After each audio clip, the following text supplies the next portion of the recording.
Hello दोस्तों, नमस्कार। तो आप यहाँ देख रहे हैं एमए सोशियोलॉजी के लिए ये आया है, जो कि फोर्थ सेमेस्टर का है और ये पेपर फर्स्ट है। तो अब आप एग्ज़ाम दे रहे हैं सोशियोलॉजी का, तो उसमें देखिए अगर आप सीरीज़ नहीं खरीदे हैं तो सीरीज़ से ही क्वेश्चन इस बार आने वाले हैं, जो कि एमसीक्यू बेस पर होने वाले हैं। तो आपको पता ही होगा और बहुत जल्द एग्ज़ाम भी होने वाला है। तो चलिए देखिए, ये आनंद का है। शुरुआत करते हैं क्वेश्चन का। इसमें देखिए यहाँ पे ये यूनिट वाइज बांटा गया है, तो आप इसको देख सकते हैं। चलिए हम लोग शुरुआत करते हैं। आज ये दूसरा पार्ट है। क्वेश्चन है, निम्नलिखित में से गलत कथन चुनिए। सामाजिक संरचना अखंड व्यवस्था है।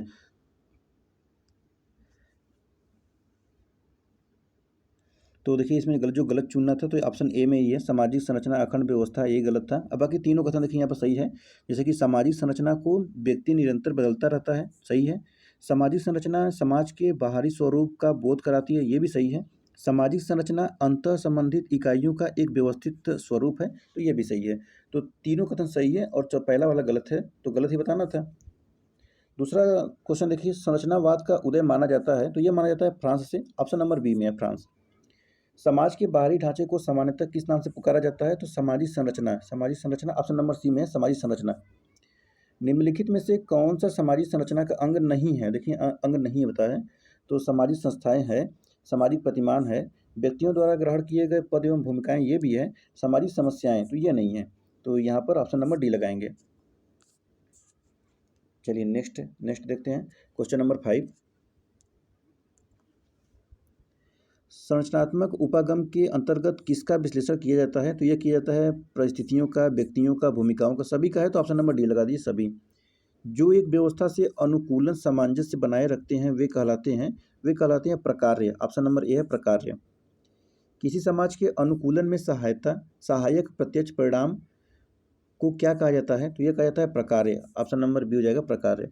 प्रकार्य शब्द का प्रयोग सर्वप्रथम किया गया था, तो 1893 में। 1893, ऑप्शन नंबर ए हो जाएगा। प्रकार्य का समाजशास्त्री अर्थ क्या है? तो यह होता है परिणाम। निम्नलिखित में से किस समाजशास्त्री का संबंध समाजशास्त्र के प्रकार की अवधारणा से है? तो यह है Auguste Comte, Durkheim, Herbert Spencer, सभी है। ऑप्शन नंबर डी लगा दीजिए। नेक्स्ट है, नौ प्रकारवाद की अवधारणा का संबंध निम्न में से किस समाजशास्त्री से था? तो यह है मेलिनोवस्की। ऑप्शन नंबर डी है, मेलिनोवस्की। नौ प्रकारवाद की अवधारणा का संबंध निम्न में से किस समाजशास्त्री से है? तो यह है कोहेन। ऑप्शन नंबर बी हो जाएगा, कोहेन। तो देखिए यहाँ पर नौ प्रकारवाद अवधारणा है, तो यह है मेलिनोवस्की। और नौ प्रकारवाद की अवधारणा संबंध किससे है? तो यह है कोहेन। ठीक है, दोनों में अलग अलग है।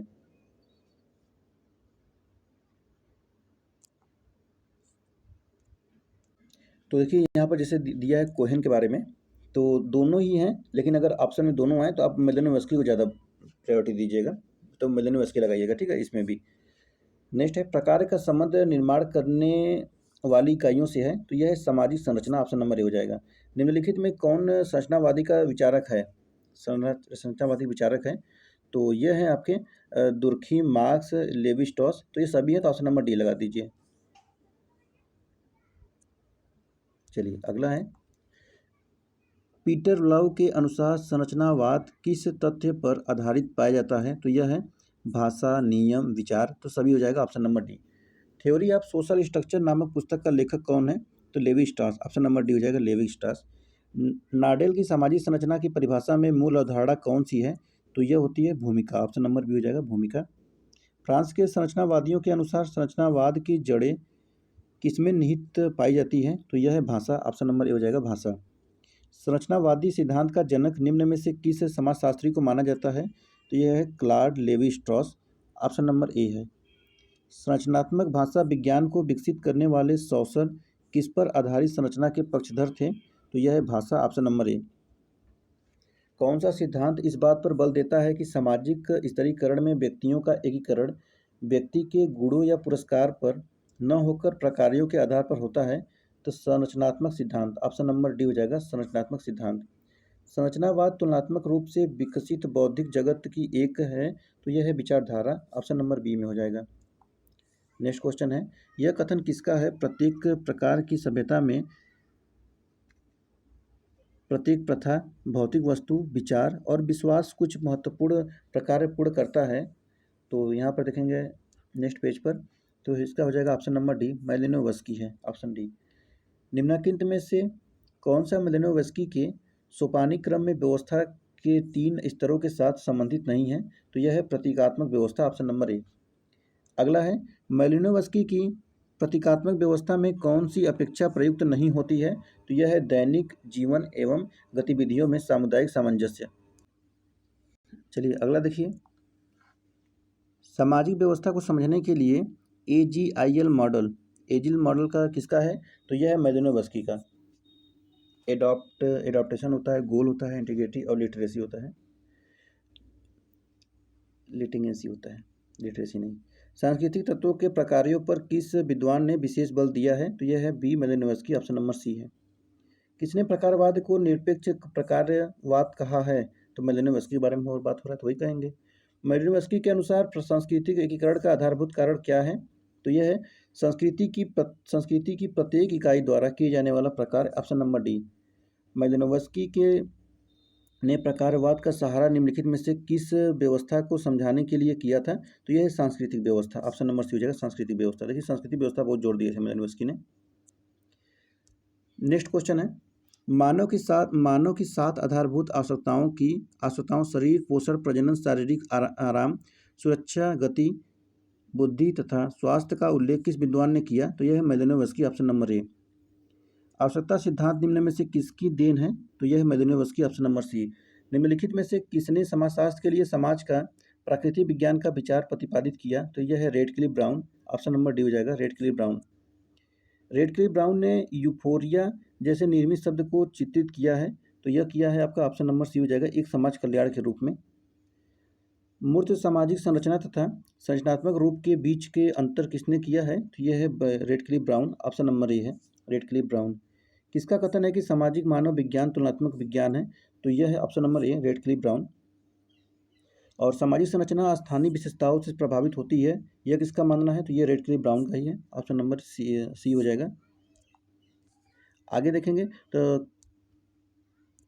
क्वेश्चन नंबर 38 है, रेडक्लिफ ब्राउन ने किसकी निरंतर के माध्यम से संरचना की निरंतरता के बने रहने की बात की है? तो यह है प्रकार्य, ऑप्शन नंबर ए हो जाएगा, प्रकार्य। क्वेश्चन नंबर 39, रेडक्लिफ ब्राउन की पुस्तक ऑन जोकिंग रिलेशनशिप की कब प्रकाशित हुई थी? तो यह है 1940 में। द अंडमान आइलैंड किसकी पुस्तक है? तो यह है Brown, option number B. The structure and function in primitive society किसकी पुस्तक है? तो यह है ब्राउन की। रॉबर्ट किंग मर्टन ने निम्न में से कौन सी अवधारणाओं का विकास किया? तो यह है प्रकारवाद, भूमिका, तनाव, अनपेक्षित परिणाम। तो सभी हो जाएगा, ऑप्शन नंबर डी लगा दीजिए। प्रकारवाद का सर्वप्रथम उल्लेख किस विद्वान ने अपनी पुस्तक प्रिंसिपल ऑफ सोशियोलॉजी में किया था? तो यह किया था आर के मर्टन ने, ऑप्शन नंबर देखेंगे तो ये हो जाएगी ऑप्शन नंबर बी। प्रकारात्मक विकल्पों की अवधारणा का सुझाव किसने दिया था? तो यह मार्क्स ने दिया था, ऑप्शन सी हो जाएगा। आर के मर्टन के अनुसार प्रकार शब्द का प्रयोग किया जा सकता है, तो यह 6 अर्थों में हो जाएगा, 6, ठीक है, ऑप्शन नंबर डी में है प्रकार शब्द का। तो आर के मर्टन ने किया था ये 6 शब्दों में, अर्थों में। किसने समर्थन किया कि प्रकारात्मक विश्लेषण को संपूर्ण समाज तक परिसीमित रहने का आवश्यकता नहीं, परंतु इसे संगठन, स्थान या समूह तक विस्तारित किया जा सकता है? तो यह किया जाता है मर्टन, ऑप्शन नंबर डी हो जाएगा। नेक्स्ट है, आर के मर्टन प्रकारवाद की कौन सी अवधारणा दी है? तो यह अकार्य का। देखिए प्रकार्य और अकार्य अलग अलग है, ठीक है। निम्नलिखित अवधारणाओं में से कौन सा सिद्धांत मर्टन के अनुसार परिवर्तन के लिए उपयुक्त है? तो यह है प्रकार्य, ऑप्शन नंबर ए हो जाएगा, प्रकार्य। अकार्य वे अवलोकित परिणाम है जो व्यवस्था के अनुकूल या सामंजस्य को कम करते हैं। अकार्य को इस रूप में किसने परिभाषित किया है? तो यह है मर्टन, ऑप्शन नंबर डी हो जाएगा। प्रकारवाद के क्षेत्र में प्रकार्य, अकार्य, प्रकट तथा अप्रकट प्रकार्य नामक अवधारणाओं को प्रतिपादित करने का श्रेय किस विद्वान को है? तो यह है आर के मर्टन, ऑप्शन नंबर सी देखेंगे। आर के मर्टन के अनुसार दुष्क्रिया का अर्थ है, तो यह किसी गतिविधि के नकारात्मक नतीजे, ऑप्शन नंबर बी में है। मर्टन के अनुसार विचलन का अर्थ वह व्यवहार है, तो यह होता है जो स्मातीकरण लाता है, ऑप्शन नंबर ए में है, सात्मीकरण लाता है, सात्मीकरण। निम्न में से कौन सा तत्व मॉर्टन के विचलन के विश्लेषण में शामिल नहीं है? तो यह है अलगाव। ऑप्शन नंबर ए देखिए, अलगाव। चलिए अगला है, आर के मॉर्टन के कथा अनुसार व्यक्तियों, समूहों, समाज और संस्कृति के लिए सांस्कृतिक मद के विविध एवं विभिन्न परिणाम हो सकते हैं। उसके किस प्रकारात्मक आधारभूत तत्वों के साथ यह कथन संबंधित है? तो यह है प्रकारात्मक अपरिहार्यता। तो ऑप्शन नंबर सी में है। Social theory and social structure नामक पुस्तक की रचना किसने की थी? तो ये किया था Robert K Merton. Option number B. Talcott Parson एक शास्त्रीय परंपरा के समाजशास्त्री थे। तो यह है अमेरिकी। Option number C. Talcott Parson समाजशास्त्री निम्न में से किसके लिए जाने जाते हैं? तो यह होता है सामाजिक क्रिया, प्रकारवाद, संरचनात्मक, क्रियात्मक। ऑप्शन डी हो जाएगा ये सभी। निम्नलिखित में से किसने सबसे पहले सामाजिक क्रिया को अपने सिद्धांत का आधार मानकर प्रयोग किया? तो यह था Talcott Parson. Option number A. किस समाजशास्त्री ने सामाजिक संरचना को एक विशिष्ट क्रमबद्धता के रूप में देखा है? तो यह होता है Talcott Parson. Option number D. Parson के अनुसार समाजशास्त्र का मुख्य उद्देश्य क्या है? तो ये होता है सामाजिक व्यवस्था में मूल्यों के प्रतिमानों के संस्थाकरण की व्याख्या करना। ऑप्शन नंबर ए हो जाएगा। नेक्स्ट है, किस प्रकार से पार्सन्स के प्रकारात्मक प्रतिमान के अनुसार व्यवस्था में संतुलन बनाए रखा जाए? तो ये होता है नियंत्रित नियम से। ऑप्शन नंबर सी हो जाएगा।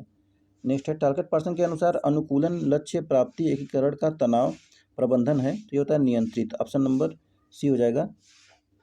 देखिए इसमें कुछ गड़बड़ है, नियंत्रित नहीं, इसमें प्रकारात्मक आवश्यकता हो जाएगा। ऑप्शन सी में। नेक्स्ट है, family socialization and instruction process पुस्तक किसकी है? तो ये होता है option number B, Talcott person.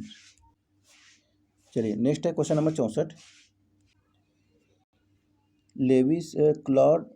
Claude Levi Strauss किस देश के मानव विज्ञानी और नस्ल विज्ञानी थे? तो ये फ्रांस के हैं। ऑप्शन नंबर बी हो जाएगा, फ्रांस। अलायंस थ्योरी के प्रतिपादक कौन है? तो ये लेवी स्ट्रॉस है। ऑप्शन डी हो जाएगा, Levi Strauss. The elementary structure of kinship पुस्तक के लेखक हैं लेवी स्ट्रॉस है। ऑप्शन सी हो जाएगा। लेवी स्ट्रॉस ने संरचनावाद की रूपरेखा किस पुस्तक में की है? तो यह है the elementary structure of kinship. Option number D. Structural anthropology किसकी पुस्तक है? तो यह Levi Strauss. Option number A. किस मानव विज्ञानी ने न केवल सामाजिक संरचना विकसित की बल्कि विनिमय का संरचनावादी सिद्धांत भी प्रतिपादित किया है? तो यह Levi Strauss. Option number C. Levi Strauss की लोकप्रियता का मुख्य कारण क्या है? तो यह है नातेदारी संरचना का विश्लेषण करना। Option number A. The way of the mask प्रसिद्ध पुस्तक किसकी रचना है? तो लेवी स्ट्रॉस की। ऑप्शन नंबर सी हो जाएगा। चलिए लास्ट पेज देखते हैं इसका। इसमें कुछ 78 क्वेश्चन थे। निम्नलिखित में से कौन से कथन गलत हैं? सामाजिक संरचनाओं का निर्माण अनेक संरचनाओं से होता है, ये सही है। सामाजिक संरचना स्थानीय विशेषताओं से अप्रभावित रहती है, तो यही गलत है। Option number B. तो इसी को सही करेंगे और बाकी दोनों देख लीजिए। सामाजिक संरचना में प्रत्येक इकाई का एक पूर्व निश्चित स्थान पर पद होता है, तो ये भी सही है। और ऑप्शन नंबर डी है, सामाजिक संरचना की इकाइयों में एक क्रमबद्धता पाई जाती है, तो ये भी सही है। तो ऑप्शन नंबर बी लगा देंगे। नेक्स्ट है, नीचे 4 प्रारंभिक समाज विचारकों की सूची दी जा रही है। समाज में उनके प्रवेश के क्रमानुसार सही चयन कीजिए। तो ऑप्शन नंबर बी में देखिए, रेडक्लिफ ब्राउन और ब्रोनिस्ला मेलिनोवस्की, एस.एफ. नोडेल। ऑप्शन नंबर बी हो जाएगा। भूमिका द्वंद्व के संरचनात्मक सिद्धांत का प्रतिपादन किसने किया है? तो यह है आर के मॉर्टन। Option number B. यह किसने माना है कि सामाजिक संरचना भूमिकाओं की आंतरिक संरचना के माध्यम से बनती है? तो यह ऑप्शन नंबर डी हो जाएगा, एस.एफ. नोडेल। निम्नलिखित में से किसने यह तर्क दिया कि सभी संरचनाएं सामाजिक प्रणाली के कार्यकरण के लिए अपरिहार्य नहीं है? तो ऑप्शन सी हो जाएगा, मॉर्टन। किसने भूमिका संबंधों के संक्षिप्तीकरण को भूमिका विन्यास में भूमिकाओं को व्यक्त करने के एक तंत्र के रूप में प्रतिपादित किया है? तो आर के मॉर्टन। ऑप्शन नंबर डी हो जाएगा, आर के मॉर्टन। उसके बाद है स्वतः साधक भविष्योक्ति की संकल्पना की व्याख्या किसने की थी? तो ये हो जाएगा आपका ऑप्शन नंबर बी, आर के मॉर्टन। तो देखिए इस प्रकार ये समाप्त होता है। अब इसका नेक्स्ट पार्ट जो रहेगा, ये पार्ट नंबर 3 रहेगा। आज का पार्ट 2 था, ठीक है। तो पार्ट 3 बहुत जल्दी लाया जाएगा। देखिए 18 को एग्ज़ाम है, ठीक है, 18 जुलाई। तो अगर आप एग्ज़ाम दे रहे हैं तो इसको लगातार पढ़िए। अगर आप सीरीज़ नहीं खरीदें तो ये आनंद का सीरीज़ था, लगातार इसको पढ़ते रहिए, जितना ज़्यादा होगा उतना ही आपका प्रॉफिट रहेगा। तो चलिए फिर मिलते हैं नेक्स्ट वीडियो में। वीडियो अच्छा लगा तो वीडियो को लाइक चैनल सब्सक्राइब कर लीजिएगा और बने रहिए हमारे साथ। Thank you so much.